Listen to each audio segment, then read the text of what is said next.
Shalom. Mari kita membuka Alkitab kita di dalam kitab Yesaya pasal yang ke-8, ayat yang ke-11 sampai ayat 22. Yesaya 8 ayat yang ke-11 sampai ayat 22. Sebab beginilah firman Tuhan kepadaku ketika tangannya menguasai aku, dan ketika ia memperingatkan aku, supaya jangan mengikuti tingkah laku bangsa ini. Jangan sebut persepakatan segala apa yang disebut bangsa ini persepakatan, dan apa yang mereka takuti janganlah kamu takuti, dan janganlah gentar melihatnya. Tetapi Tuhan semesta alam, Dialah yang harus kamu akui sebagai yang kudus. Kepadanya lah harus kamu takut, dan terhadap Dialah harus kamu gentar. Ia akan menjadi tempat kudus, tetapi juga menjadi batu sentuhan dan batu sandungan bagi kedua kaum Israel itu, serta menjadi jerat dan perangkap bagi penduduk Yerusalem. Dan banyak di antara mereka akan tersandung jatuh dan luka parah, tertangkap dan tertawan. Kita berhenti sampai sini dulu.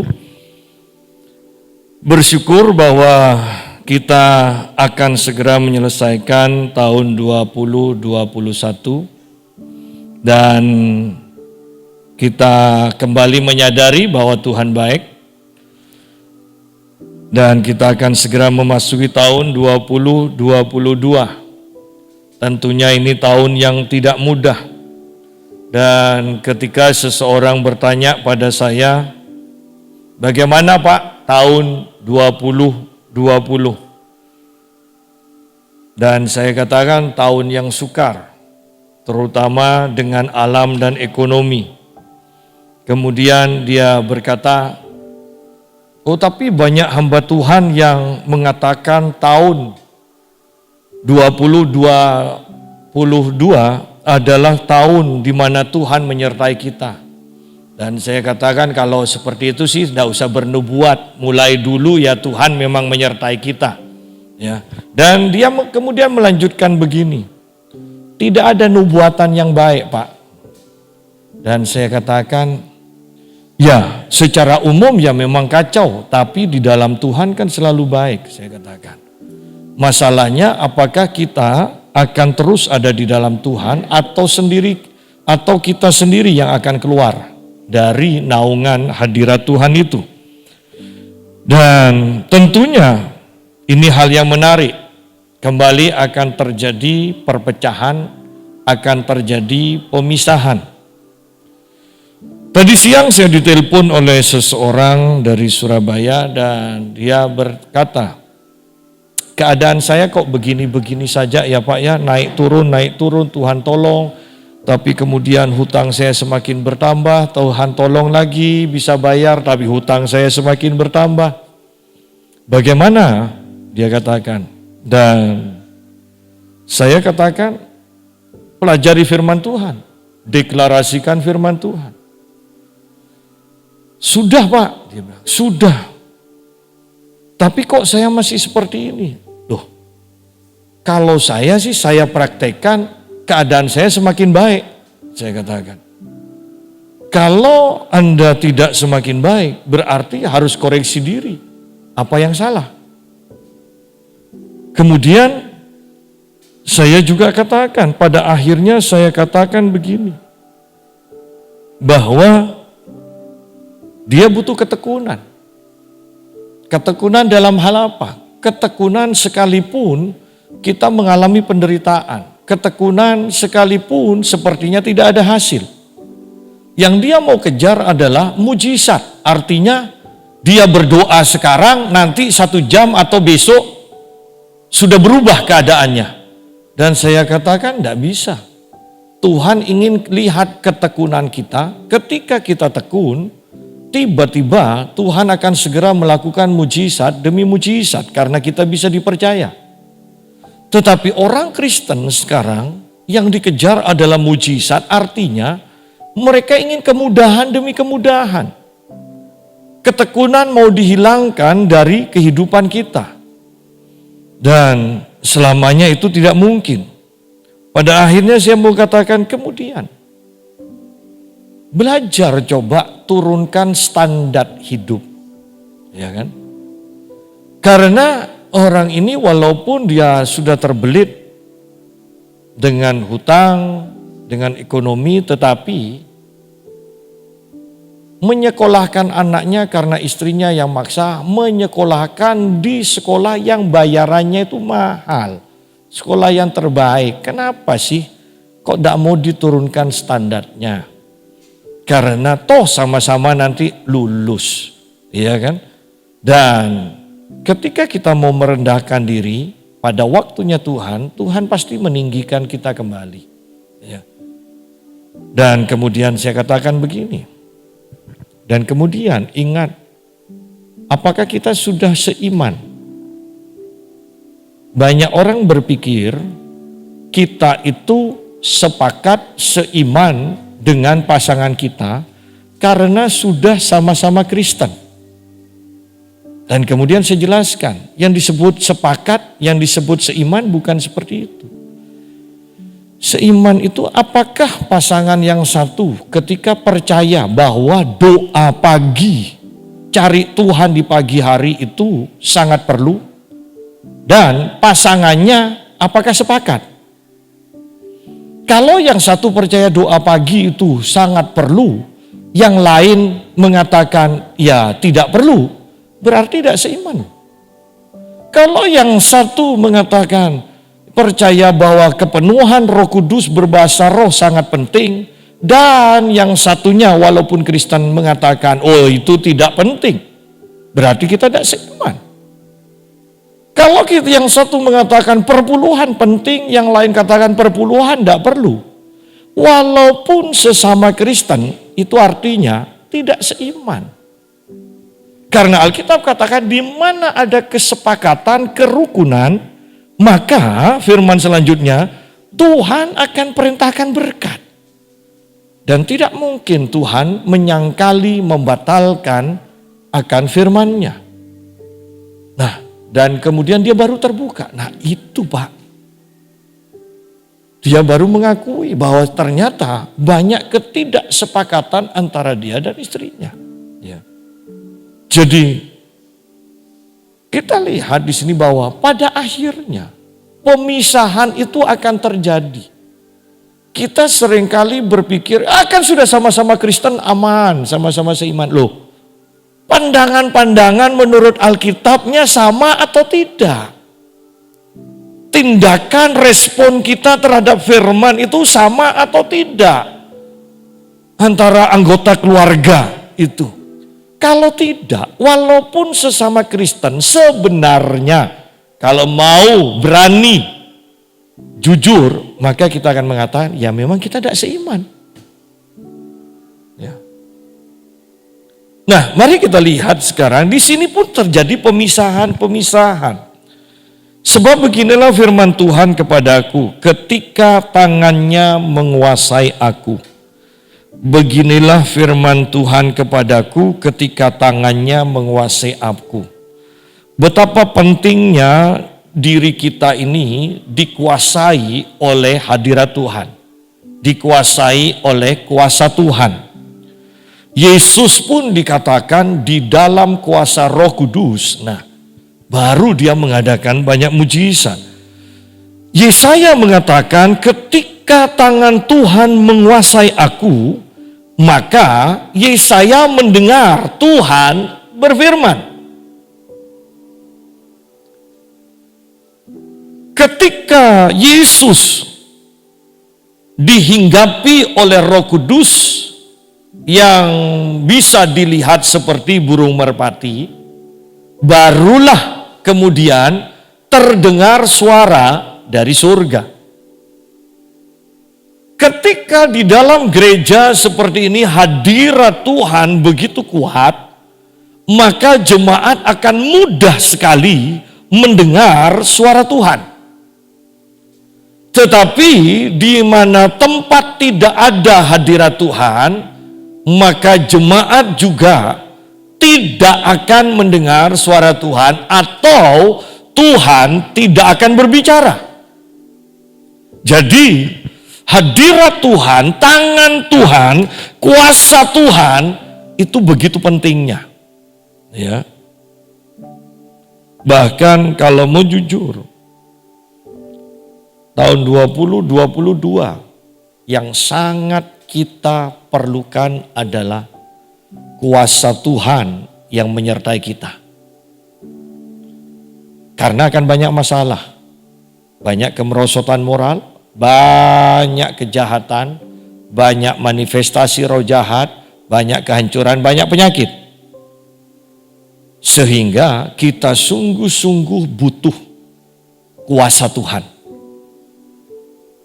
Cari kuasa Tuhan dan manifestasikan kuasa Tuhan, maka tahun 2022 akan menjadi tahun yang menggairahkan bagi kita. Ya. Ketika tangannya menguasai aku, dan ketika ia memperingatkan aku, supaya jangan mengikuti tingkah laku bangsa ini. Bahwa firman Tuhan secara otomatis akan membawa pemisahan. Ketika Anda mendengar dan terus mendengar suara Tuhan, Anda akan mudah sekali merasa tidak enak dengan dosa, dengan percakapan-percakapan yang tidak sesuai dengan firman Tuhan, dengan tingkah laku yang tidak kudus. Anda akan merasa tidak enak, ya. Sehingga di sini dikatakan supaya jangan mengikuti tingkah laku bangsa ini, untuk menjadi berbeda dengan orang-orang di sekitar kita. Itu adalah hal yang mudah kalau kita selalu diselimuti oleh hadirat Tuhan, kalau kita selalu mendengar suara Tuhan. Tetapi kalau kita sudah jarang, apalagi tidak pernah mendengar suara Tuhan, kita jarang atau tidak pernah lagi diselimuti oleh hadirat Tuhan, maka kita akan menjadi terbiasa dengan tingkah laku dan atmosfer di sekeliling kita. Ini sudah hukum alami lah, maksud saya, alami. Ya.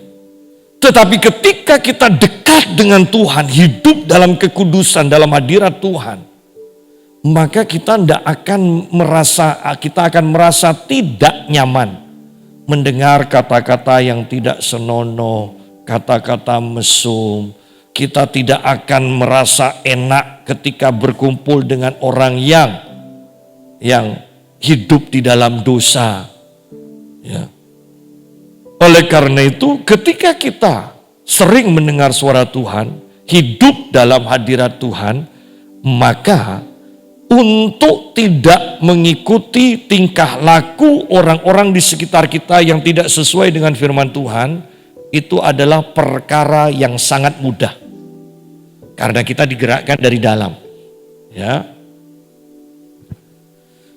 Dikatakan beberapa hal yang menjadi tingkah laku bangsa yang tidak harus kita turuti. Di sini dikatakan, jangan sebut persepakatan segala apa yang disebut bangsa ini persepakatan. Banyak hal-hal yang diperbolehkan ya oleh masyarakat sekitar, sebenarnya bagi kita itu justru dilarang oleh Tuhan. Ya. Ingat, sebagai orang Tionghoa kan, makan makanan yang dipersembahkan kepada berhala.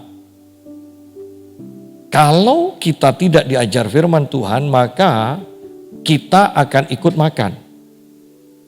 Dan kalaupun kita tidak mau, kita kemudian akan takut untuk tidak melakukan. Kenapa? Resikonya akan disisihkan dari keluarga.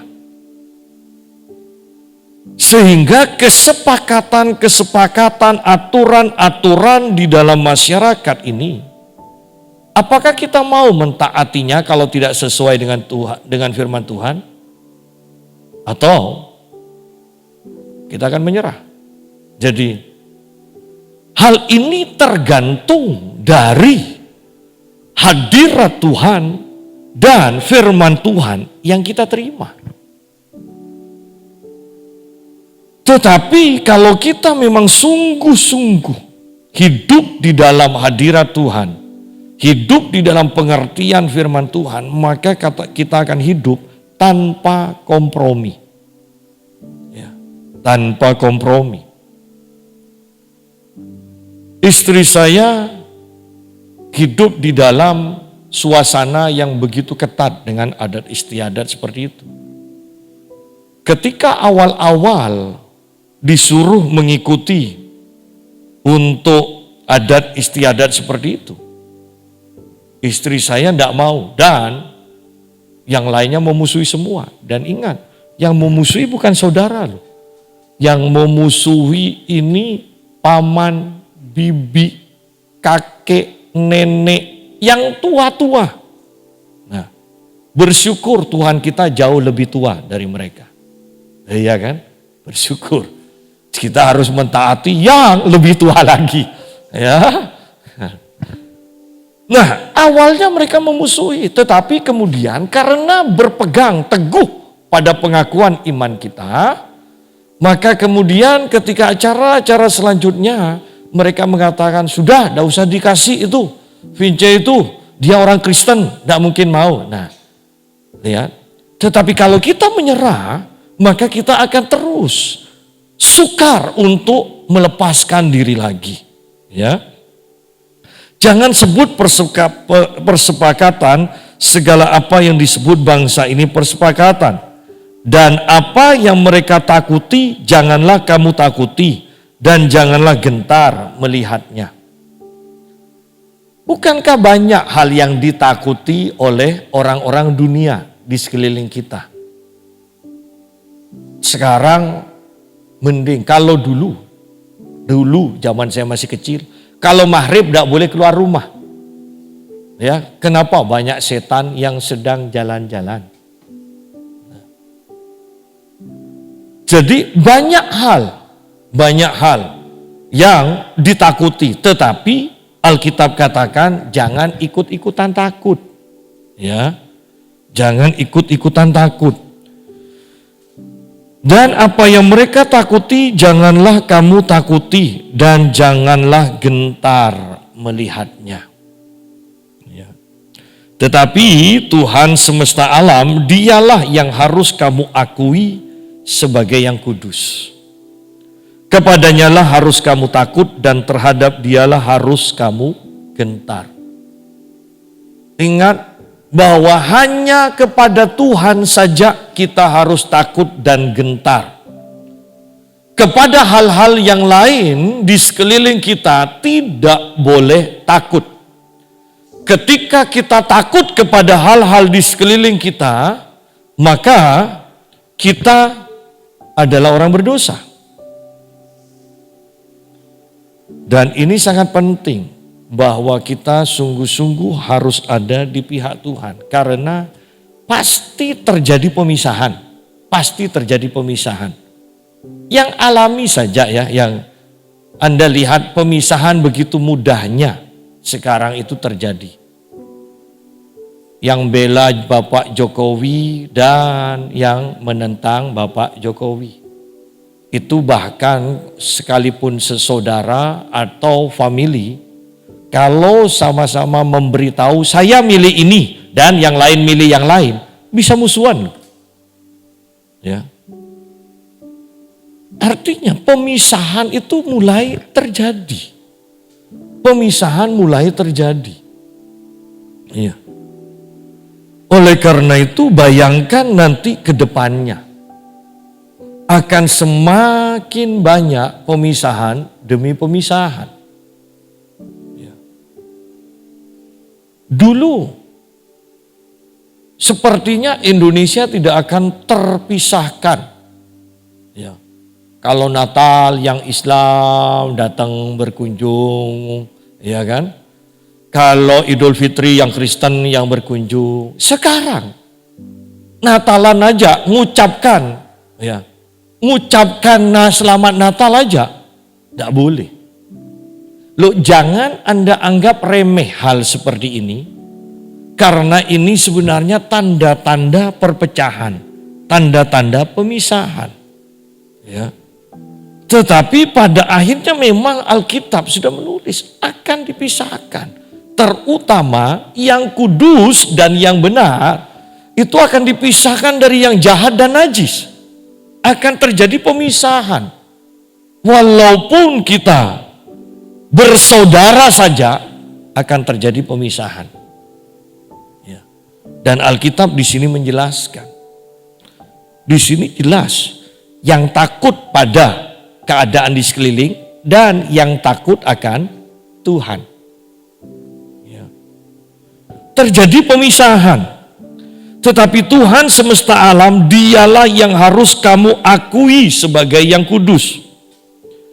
Kepadanyalah harus kamu takut dan terhadap dialah harus kamu gentar. Pertanyaannya adalah, sungguh-sungguhkah orang Kristen kebanyakan takut dan gentar akan Tuhan? Ataukah lebih takut kelaparan, lebih takut tidak dapat kerja, lebih takut tidak punya teman, lebih takut tidak diterima oleh orang-orang di sekeliling? Kalau kita mau jujur, seandainya ini dijadikan survei ya, kalau mau jujur loh, ya, maka kita akan melihat kerohanian orang Kristen yang sangat-sangat menakutkan. Kalau mau jujur. Karena kebanyakan kan kita ini seperti waktu pelajaran PMP kan. Ya, sudah sering saya contohkan kan. Biasanya itu selalu ada. Kalau dulu PMP itu selalu ada. Mau kelas berapapun itu selalu ada. Kalau kalian naik bis kota, kemudian ada nenek-nenek atau orang hamil, ibu hamil yang tidak mendapat tempat duduk, apa yang kalian lakukan? A, ya, berdiri dan memberikan tempat duduk. B, pura-pura tidur. Pasti kita akan milih A. Tetapi yang kita lakukan pasti B. Ya, pura-pura tidur aja. Ya. Nah, oleh karena itu saya katakan kalau survei ayat 12 dan 13 ini diisi secara jujur, maka kita akan lihat kerohanian orang-orang Kristen sangat mengenaskan. Ya. Tetapi karena kita pintar berdalih, menghibur diri sendiri, maka kerohanian kita menjadi tidak jelas. Nah, yang tidak jelas ini akhirnya akan berdampak mengenaskan, yaitu tahu-tahu kita sudah dilempar ke neraka. Ya. Ayat 14. Ia akan menjadi tempat kudus, Tuhan akan menjadi tempat kudus, tetapi juga menjadi batu sentuhan dan batu sandungan bagi kedua kaum Israel itu, serta menjadi jerat dan perangkap bagi penduduk Yerusalem. Bahwa hal ini akan menjadi pemisahan kembali. Apakah Tuhan akan menjadi tempat perlindungan kita yang menguduskan kita? Atau bagi orang-orang yang tidak percaya akan menjadi tempat, menjadi batu sandungan yang akan mencelakakan mereka, yang akan menjatuhkan mereka?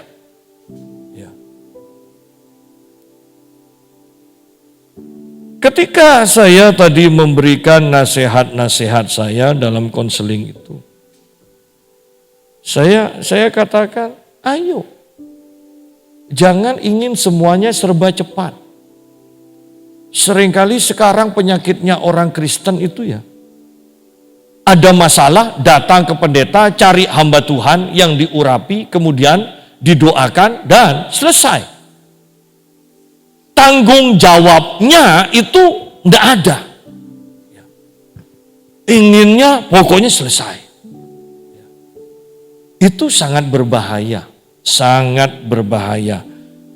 Di sini dikatakan, kembali pemisahan, ia akan menjadi tempat kudus, tetapi juga menjadi batu sentuhan dan batu sandungan bagi kedua kaum Israel itu, serta menjadi jerat dan perangkap bagi penduduk Yerusalem. Kenapa? Karena umat Tuhan ini, baik yang di Israel maupun di Yerusalem, mereka itu sudah tidak hidup dalam kekudusan, tidak mengakui Allah mereka. Mereka lebih percaya kepada okultisme, kepada adat istiadat, kepada aturan demi aturan. Mereka memikirkan kepentingan diri mereka sendiri. Sehingga Allah itu bagi mereka bukan menjadi tempat kudus lagi, tetapi menjadi batu sandungan. Artinya Allah bermusuhan dengan umatnya sendiri. Atau lebih tepatnya, umatnya yang memusuhi Tuhan. Ya.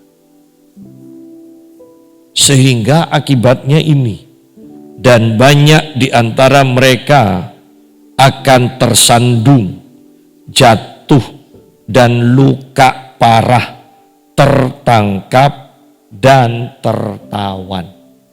Loh, ini umat Tuhan.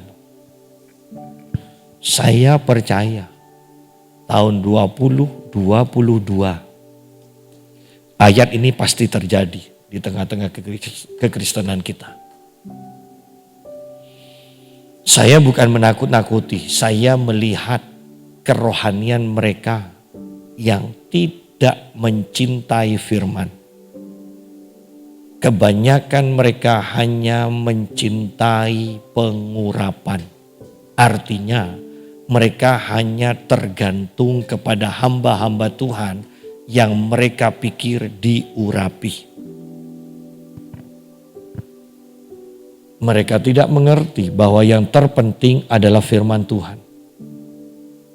Berandai-andai kalau kita hanya mengandalkan hamba Tuhan atau gembala aja. Dalam waktu yang bersamaan 10 jemaat sakit parah. Bagaimana hamba Tuhan akan mendoakan? Satu persatu. Bagus. Kalau pada waktu kita mendoakan satu orang, yang satunya lagi mati, bukankah nanti saling menyalahkan? Dalam hal-hal seperti itu, diperlukan kerohanian yang kuat, pengenalan akan Tuhan, pengenalan akan firman Tuhan, dan bisa menerapkan firman itu untuk keperluan dirinya sendiri. Kita harus membangun diri kita sungguh-sungguh di dalam kebenaran firman Tuhan. Dan banyak di antara mereka akan tersandung, jatuh, dan luka parah, tertangkap, dan tertawan. Perhatikan, tahun 2022, ayat 15 ini Anda akan lihat. Ini akan banyak terjadi. Orang-orang tidak akan bisa mengandalkan, yang kaya tidak bisa mengandalkan uangnya, yang pandai tidak akan bisa mengandalkan akan kepandaiannya. Kalau mulai sekarang kita tidak mulai belajar untuk mengandalkan Tuhan, maka tahun depan akan menjadi tahun yang sangat menakutkan. Tahun ketidakberdayaan orang-orang yang tidak kenal Tuhan.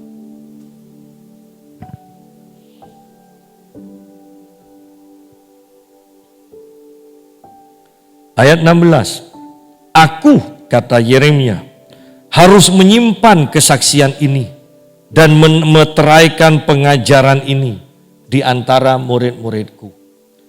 Dikatakan oleh Yesaya, aku harus menyimpan kesaksian ini, ya, dan memeteraikan pengajaran ini di antara murid-muridku.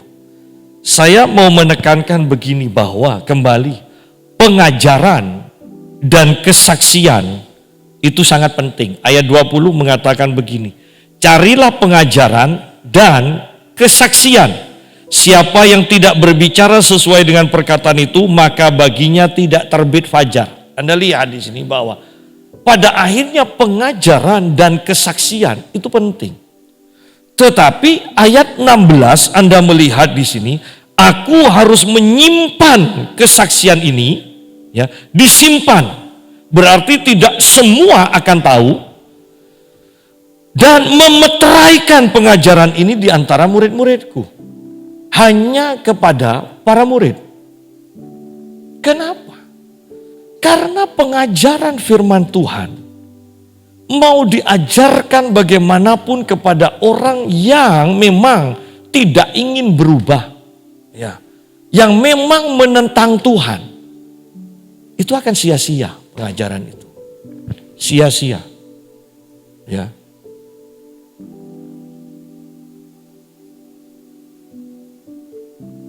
Saya pernah berbicara kepada beberapa orang dan saya ingat satu anak di tempat fitness mengatakan begini, Om, bagaimana kalau ingin besar, Om? Saya ingin yang besar. Injek aja steroid, saya katakan. Dan kemudian dia katakan, enggak, Om. Kalau yang pil bagaimana, Om? Kalau yang pil saya katakan justru lebih bahaya daripada yang injek. Enggak lah, Om. Kalau injek saya takut kena liver. Yang pil aja, Om. Loh, justru yang pil, liver sama ginjalnya pasti untuk mengolah steroid itu yang adalah racun. Tetapi saya beritahukan kebenarannya. Anak ini tetap tidak percaya. Anda lihat bahwa orang kalau sudah memang tidak percaya, mau diberitahukan kebenaran, tetap akan nolak. Ya. Dan lucunya, berarti anak itu sudah bodoh, tidak pernah baca, diajari yang benar, tidak mau. Anda bisa bayangkan. Tetapi ingat, banyak umat Tuhan yang modelnya seperti ini juga.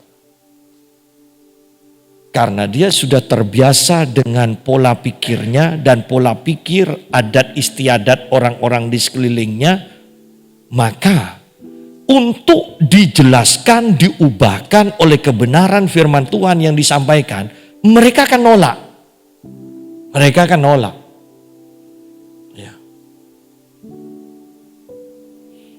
Jadi ini yang akan membawa hal yang akan membahayakan ke depannya bagi kehidupan kita sendiri yang menolak ini. Ya. Sehingga Yesaya katakan, aku harus menyimpan kesaksian ini.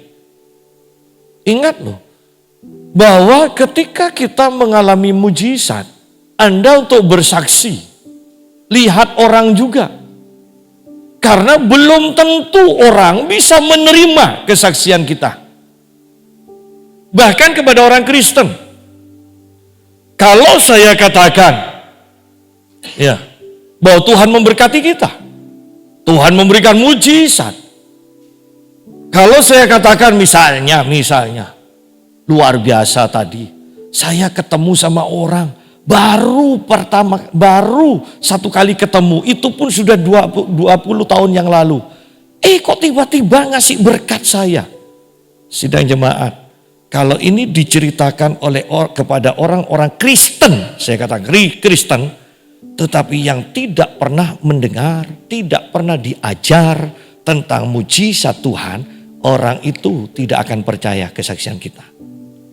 Oleh karena itu, kesaksian tentang kebesaran Tuhan ini tidak kepada sembarang orang bisa dan perlu disaksikan. Ada orang-orang yang memang tidak akan bisa menerima kesaksian kita. Dan jangan terlalu sedih. Tinggalkan orang-orang seperti itu. Cari orang lain yang bisa, yang mau menerima kesaksian kita. Sehingga Yesaya juga katakan, aku harus menyimpan kesaksian ini. Berapa banyak orang-orang Kristen kalau mendengar misalnya ada jemaat yang bersaksi dan kesaksiannya wah, maka mereka tidak akan percaya. Sok rohani segala macam, ya, sok rohani. Saya mengajar di sebuah gereja dan mereka minta saya mentori, ya. Dan saya banyak mengajar tentang kuasa Tuhan, tentang mujizat. Ketika ada jemaatnya yang bersaksi, kemudian gembalanya katakan begini, pastor, saya sekarang larang jemaat saya bersaksi. Kok sepertinya semakin aneh-aneh. Jemaat saya katanya perlu uang, minta ke Tuhan. Waktu jalan-jalan tiba-tiba ketika nunduk jalan dapat uang, nemu uang 20.000. Kan aneh pastor, loh. Hanya 20.000 aja nemu 20.000 aneh, apalagi nemu 20 juta. Ya kan? Sudah pastor, saya sekarang tidak izinkan jemaat bersaksi. Loh, itu kan mematikan atmosfer dari Tuhan dalam gerejanya. Sudah jemaat bahwa saya menyaksikan ini gereja gembala yang minta saya mentori. Akibatnya bisa seperti ini loh. Mereka ingin mujizat, tetapi ketika kesaksian disampaikan, bahkan umat Tuhan sendiri, bahkan pendetanya menganggap itu tidak masuk akal. Lihat di sini, bahwa tidak semua kesaksian itu bisa diterima oleh orang-orang tertentu. Sehingga kita pun harus seleksi, kita mau ngomong ke siapa. Pada intinya, pada akhirnya kita harus punya ketajaman seperti Yesus katakan. Ladang sudah mulai menguning, siap untuk dituai. Ingat loh, para murid tidak melihat apa yang dilihat oleh Tuhan Yesus ini. Karena para murid mengatakan 3 atau 4 bulan lagi. Ya, padi itu siap untuk dituai. Tapi Yesus katakan tidak, hari ini. Artinya bahwa kita harus punya kepekaan. Bahwa orang ini sudah siap untuk terima kesaksian kita atau tidak, atau belum. Ya. Jadi itu sangat penting juga. Aku harus menyimpan kesaksian ini dan memeteraikan pengajaran ini di antara murid-muridku. Ingat jemaat di Berea, jemaat yang sungguh-sungguh mencintai firman Tuhan, tidak asal tolak. Pada akhirnya Paulus bukankah memisahkan mereka dari orang-orang percaya yang lain. Sama dengan di sini Yesaya katakan, dan memeteraikan pengajaran ini di antara murid-muridku. Hanya kepada murid-murid tertentunya saja Yesaya memberikan pengajaran firman Tuhan yang tidak semua orang bisa menerimanya. Yesus pun bukankah seperti itu? Kepada orang-orang Farisi, ahli Taurat, Yesus mengajar melalui perumpamaan dan Yesus tidak menjelaskan artinya. Tetapi kepada para murid, dia ajarkan dengan arti yang sebenarnya. Lihat di sini bahwa tidak semua orang bisa menerima firman Tuhan. Pengajaran firman Tuhan yang benar. Tidak semua orang. Ya. Ayat 17, dan aku hendak menanti-nantikan Tuhan yang menyembunyikan wajahnya terhadap keturunan Yakub. Aku hendak mengharapkan dia. Tuhan menyembunyikan wajahnya, tidak mau ditemui oleh keturunan Yakub, umat Tuhan kebanyakan pada waktu itu. Tuhan tidak mau ditemui. Tetapi Yesaya katakan, tetapi aku hendak menanti-nantikan Tuhan yang menyembunyikan wajahnya itu. Aku hendak menanti-nantikan Tuhan dan aku hendak mengharapkan dia. Sederhananya, Yesaya berdoa dan hidup di dalam doa. Yesaya hendak menanti-nantikan Tuhan dan hendak mengharapkan Dia. Sedangkan umat Tuhan kebanyakan pada waktu itu sudah tidak menanti-nantikan Tuhan, bahkan menolak Tuhan. Sehingga Tuhan tidak mau ditemui oleh umatnya. Ya. Nah, jemaat Tuhan, bagaimana dengan kita? Ada jemaat yang tidak hidup di dalam menanti-nantikan Tuhan dan mengharapkan Tuhan. Ada jemaat, banyak jemaat yang tidak mengharapkan Tuhan, tetapi pengharapan mereka pada pendidikan mereka, pada titel mereka, pada kekayaan mereka, pada hubungan demi hubungan. Tetapi orang Kristen yang benar, pengharapan mereka hanya kepada Tuhan. Ya. Banyak orang yang tidak berharap pada Tuhan sebenarnya. Ya.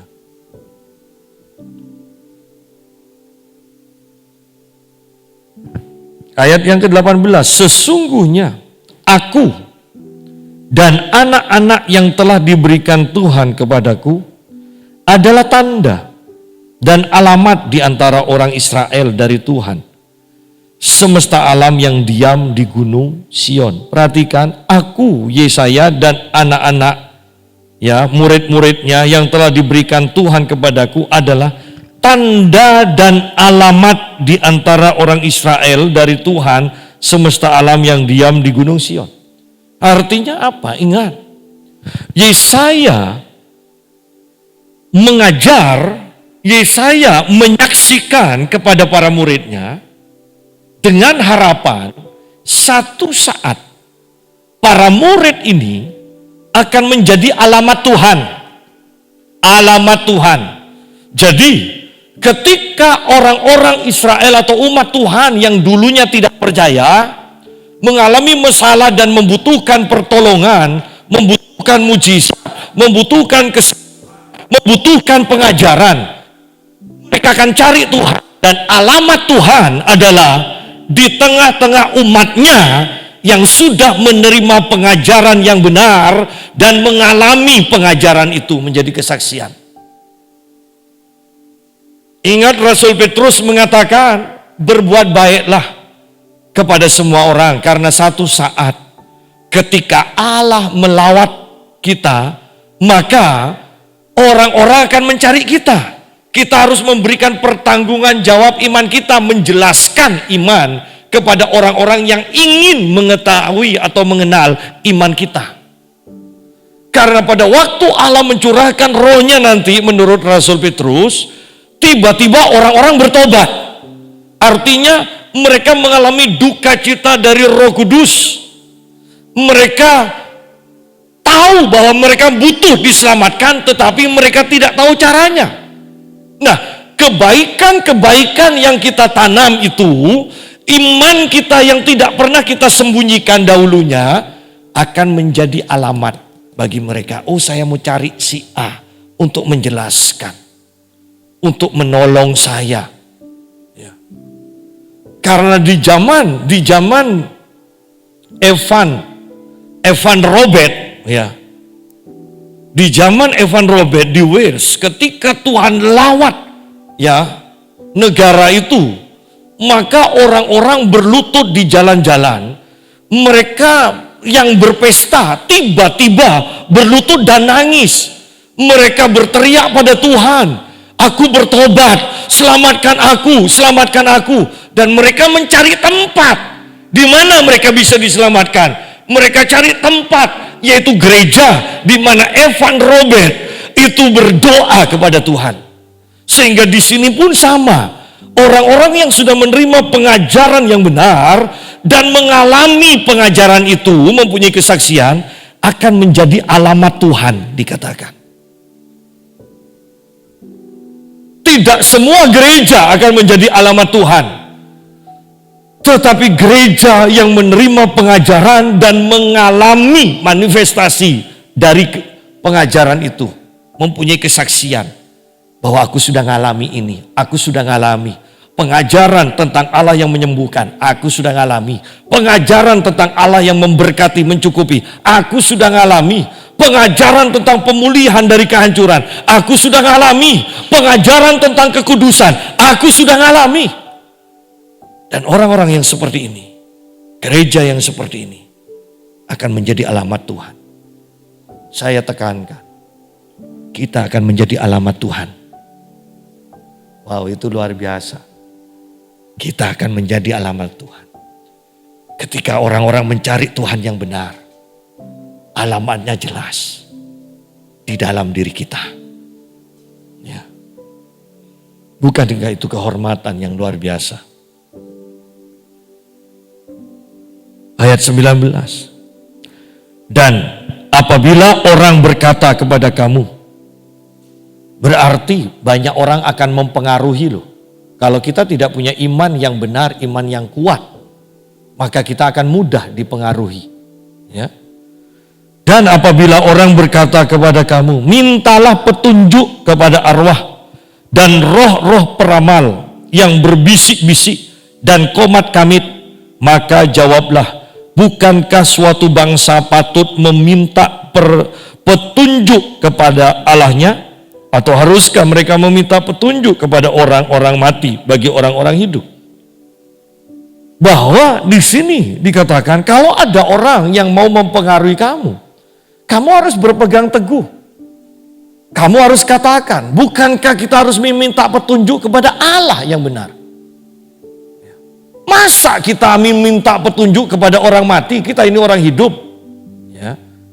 Jadi artinya jangan mau digoyahkan. Walaupun orang yang tidak punya firman, kalau orang tidak punya firman, dalam keadaan kepepet, maka sepertinya semua nasihat itu akan dituruti. Dengan berpikir, pasti nanti ada salah satu nasihat yang benar, yang bisa memecahkan masalahnya.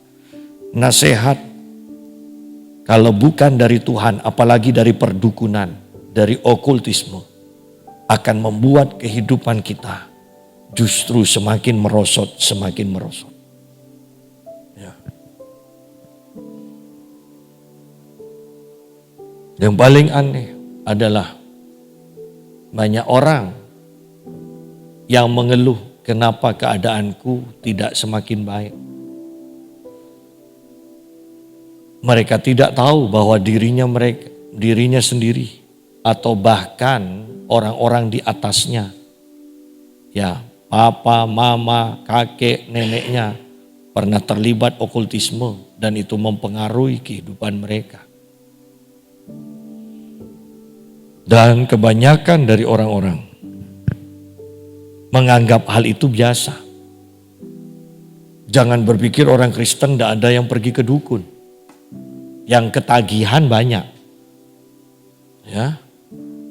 Ya. Saya pernah bersaksikan tentang kenalan saya di Semarang. Di gereja yang paling besar di Semarang yang terkenal. Dan pacarnya juga di sana. Mamanya aktif, mamanya pacarnya aktif. Tetapi dukun tetap. Satu saat dia pergi ke dukun, ketemu dengan calon mertuanya yang pergi ke dukun yang sama. Padahal katanya haleluyanya keras, Pak. Kalau di gereja, karena mereka sering duduk berdampingan kan, pacarnya, mamanya pacarnya, haleluyanya keras, Pak. Ketemu di tempatnya dukun. Ya. Coba lihat bahwa sesama orang Kristen pun jangan berpikir anti kedukun. Selama pengajaran itu tidak kuat dan dialami, maka kita akan mudah dipengaruhi, terutama ketika keadaan kita kepepet. Kita akan mudah untuk dipengaruhi. Banyak orang Kristen yang tidak mengetahui tentang hal ini. Menganggap main jai langkung itu biasa. Kartu tarot biasa. Ya, percaya sio, babi, singa, segala macam biasa. percaya kepada bintang, ya, Taurus, Pisces, segala macam biasa. Padahal kalau kita perhatikan kan gampang. Kalau memang ramalan bintang itu sama, ya kan? Orang kembar seharusnya nasibnya sama. Pacarnya sama, istrinya, suaminya sama.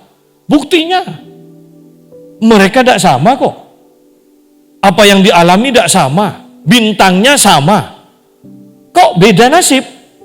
Nah, berarti kan tidak perlu dipercaya. Jadi hati-hati di sini kembali soal perdukunan, soal okultisme. Yesaya mengingatkan kembali ayat 20. Carilah pengajaran dan kesaksian. Siapa yang tidak berbicara sesuai dengan perkataan itu, maka baginya tidak terbit fajar. Saya sederhanakan saja. Kalau kita mencari dan hidup di dalam pengajaran dan mengalami pengajaran itu, kita mempunyai kesaksian dari pengajaran itu bahwa pengajaran itu benar dan kita sudah mengalami, maka dikatakan bagi diri kita akan terbit fajar. Artinya ada perubahan dari kegelapan kepada terang. Ya. Dari tidak bisa melihat apa-apa menjadi bisa melihat dengan jelas. Dari tidak beraktivitas karena malam tidur, fajar kita bangun dan mulai beraktivitas. Jadi bisa lihat bahwa pengajaran akan membuat kita mempunyai hikmat, mengerti apa yang harus dilakukan, mengetahui apa yang harus dilakukan. Pengajaran akan membuat kita tidak menjadi pengangguran. Kita akan mulai bekerja dan kita tahu apa yang dikerjakan. Ada pengharapan baru. Itu pengajaran. Dikatakan ayat 21. Mereka akan lalu lalang di negeri itu, melarat dan lapar. Dan apabila mereka lapar, mereka akan gusar dan akan mengutuk rajanya dan Allahnya. Mereka akan menengadah ke langit dan akan melihat ke bumi. Dan sesungguhnya hanya kesesakan dan kegelapan, kesuraman yang mengimpit, dan mereka akan dibuang ke dalam kabut. Orang yang tidak mencintai pengajaran dan tidak mempunyai kesaksian, tidak mengalami akan kebenaran pengajaran itu, yang akan terjadi, dikatakan tidak akan terbit fajar bagi mereka. Mereka akan lalu lalang di negeri itu. Tidak ada kerjaan. Bahasa Maduranya nenangkeh, ya kan? Akhirnya gosip sana, gosip sini, gosip sana, gosip sini. Tidak ada kerjaan. Lalu lalang di negeri itu. Namanya tidak ada kerjaan, mereka melarat, mereka lapar. Ya. Dan apabila mereka lapar, gampang ngamuk, mereka akan gusar dan akan mengutuk rajanya dan Allahnya. Mengutuk presiden, bahkan mengutuk Tuhan, ya kan? Kurang baik apa presiden kita, tetap aja orang ngutuk. Kenapa? Yang biasanya bisa korupsi sekarang tidak bisa korupsi. Yang dulu kenyang sekarang lapar. Ya. Itu loh. Mereka mengutuk rajanya dan Allahnya, pada akhirnya Allah yang akan disalahkan. Sama kok. Di gereja pun kalau jemaat kecewa, biasanya mereka akan kecewa menyalahkan pendetanya dulu. Kalau ini berlarut-larut, nanti mereka akan masuk ke level yang lebih tinggi, menyalahkan Tuhan. Hati-hati di sini. Padahal masalahnya adalah karena mereka tidak mengalami atau tidak mau menerima dan mengalami pengajaran yang sudah diberikan. Kalau kita mengalami pengajaran, menerima pengajaran yang benar, mengalami pengajaran itu, maka kita akan hidup di bawah fajar itu. Dan kita tidak akan kelaparan, kita tidak akan gusar, kita tidak akan menyalahkan pemimpin, kita tidak akan menyalahkan Tuhan. Kemudian di sini dikatakan mereka bingung, mereka mau minta pertolongan, mereka akan menengadah ke langit dan akan melihat ke bumi dan sesungguhnya hanya kesesakan dan kegelapan, kesuraman yang mengimpit dan mereka akan dibuang ke dalam kabut. Artinya mereka tidak bisa lihat apa-apa loh di dalam kabut. Mereka tidak akan bisa lihat apa-apa. Mereka tidak tahu lagi apa yang akan dikerjakannya. Pengajaran dan pengalaman dari pengajaran yaitu kesaksian itu sangat penting. Biarlah kita terus mau diajar, belajar. Cari pengajaran yang benar. Jangan pengajaran yang hanya memberikan kemudahan. Banyak orang terjebak dengan kemudahan. Ya, kemudahan. Mujizat. Oh iya, saya percaya mujizat. Saya juga sering alami mujizat. Dan saya tadi menjelaskan kepada orang itu. Ketekunan baru mujizat. Saya katakan, saya dinubuatkan oleh seorang hamba Tuhan untuk menjadi nabi. Dan saya katakan, saya akan bahkan mulai bernubuat. Orang-orang mulai bertanya, apakah Pak Yusak nabi? Dan saya katakan bukan. Saya pemimpin yang bersifat kenabian. Sampai kira-kira dari nubuatan yang saya terima. Dan di tengah-tengah itu saya sudah melayani sebagai seorang nabi. Walaupun saya sendiri tidak mengakui saya nabi. 16 tahun lebih baru saya mendengar Tuhan mengatakan pada saya, anakku, aku menetapkan engkau sebagai seorang nabi. 16 tahun lebih. Dan saya baru berani memproklamirkan bahwa saya adalah seorang nabi. Tetapi selama 16 tahun itu, Tuhan ingin melihat ketekunan kesetiaan saya untuk menjalani kehidupan sebagai mempersiapkan diri sebagai nabi. Saya belajar buku tentang mendengar suara Tuhan. Saya belajar tentang karunia-karunia roh. Saya berkumpul dengan nabi-nabi. Saya berlagak tidak tahu apa-apa ketika berhadapan dengan nabi-nabi. Biarkan mereka berbicara. Saya mendengar mereka berbicara. Saya mendengar. Ya. Bahkan nabi-nabi yang hanya bisa bernubuat, tidak bisa berkhotbah. Yang kalau khotbahnya jelek, khotbah saya lebih bagus. Saya mendengar mereka berbicara. Sampai tiba-tiba Tuhan berbicara dan menetapkan apa yang sudah ditetapkan itu. Ketekunan. Banyak dari kita tidak memiliki ketekunan. Maka itu akan membawa kita di dalam kepercayaan Tuhan kepada kita. Yang pada akhirnya kemudahan demi kemudahan, mujizat demi mujizat akan menjadi kehidupan kita. Carilah pengajaran dan carilah kesaksian. Maka kita akan menjadi alamat Tuhan bagi orang-orang yang membutuhkan. Saya mau tekankan kembali. Carilah pengajaran yang sehat, yang benar. Dan alami itu menjadi kesaksian. Maka kita akan menjadi alamat Tuhan bagi orang-orang yang membutuhkan.